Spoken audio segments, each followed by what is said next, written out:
ایک کوئی صومالی لینڈ کسی نے کہا ملک ہے کوئی صومالی لینڈ، افریقہ میں میں گیا مثال سوازی لینڈ میں، تو صومالی لینڈ کا کسی نے مجھے میسیج کیا ہے کہ وہ ملک ہے، لیکن وہ اس کے کہتے ہیں یوٹیوب پہ بڑا وائرل ہو گیا 10 چیزیں وہاں، وہ پورا ملک ہی مسلمانوں کا ہے، اس میں کوئی غیر مسلم ہے ہی نہیں، کوئی اقلیت ہے ہی نہیں، اور 100% لوگ نمازی ہیں۔ وہ مفتی رفیع عثمانی صاحب کے بیٹے زبیر عثمانی صاحب وہاں گئے، انہوں نے بتایا کہ 100% لوگ وہاں پہ نمازی ہیں، اور 100% کاروبار جو ہے وہ بغیر سود کے ہے، سود کوئی نہیں۔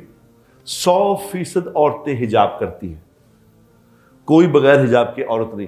جو آفس دفتروں میں بھی کام کرتی ہیں حجاب والی، 100% نمازی، ہر وقت مسجد، ہر نماز میں مسجد نماز سے بھر جاتی ہے، فجر پہ بھی مسجدیں بھری ہوئی ہوتی ہیں وہاں۔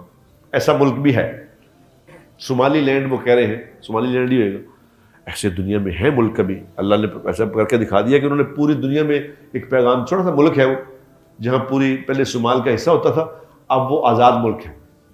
انہوں نے کر کے دکھا دیا ہے کہ 100% لوگ اللہ کے ماننے والے، 100% اللہ کے فرمانبردار لوگ، تو یہ اگر وہاں ہوتے تو یہاں بھی تو ہو ہی سکتا ہے۔ کیا خیال ہے؟ ایسی تو کوئی مشکل بات نہیں۔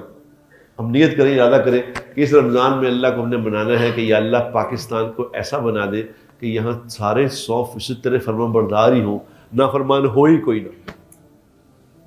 مانگیں گے انشاءاللہ۔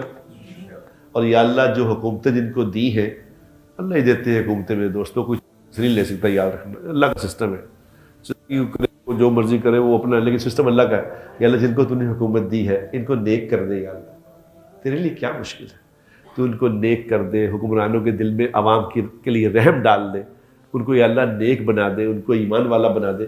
خوب دعائیں مانگیں، اللہ سے دعا مانگیں کہ دعاؤں کا بھی مہینہ ہے، دعائیں مانگیں، انشاءاللہ اللہ تعالیٰ پوری فرمائے گا۔